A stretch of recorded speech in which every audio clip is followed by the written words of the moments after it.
Napili bilang bagong pamayo kan Liga ng mga Barangay o LNB Legazpi Chapter ang punong barangay kan Barangay 18 Legazpi City na si punong barangay Hisham Ismael.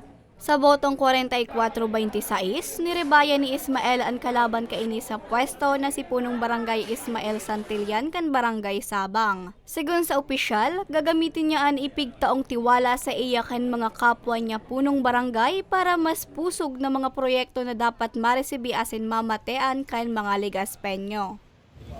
Very thankful ako. I know maraming taong naniwala sa akin. Same time, happy sa nangyari. Pigpapasalamat man ni Barangay Chairman Hisham na daipighiling kan mga pag-iriban niyang kapitan ang pagiging baguhan niya sa politika, kundi ang kakayanan niya nga ni manirbihan.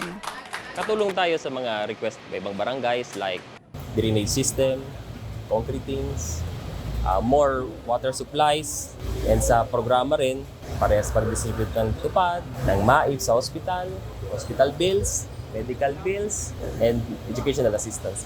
Mientras tanto, sa botong 47-22, nailihirma na Vice Presidente kan LNB Legazpi Chapter si punong barangay Mila Val kan Barangay 2 kontra kay punong barangay Jonathan Rodenas kan Barangay 16. Kabali man sa mga bagong Board of Directors sina punong barangay Attorney Amorex Rañeses, punong barangay Annabel Tiupe, punong barangay Benjamin Rusin, punong barangay Erlim Azotea, punong barangay Harold Benvenuto, punong barangay Mark Bigueras, asin punong barangay Mariano Madela.